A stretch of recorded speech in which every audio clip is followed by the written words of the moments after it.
આજે મારે મયુરભાઈની ફરમાઈશ હોય અને મેલડી મને યાદ કરતા મારે રાજલ ભરવાડને ગાવું છે ત્યારે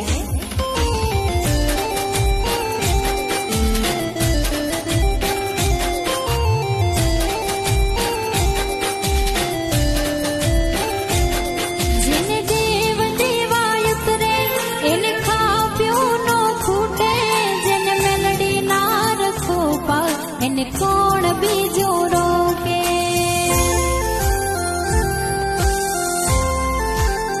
હે મા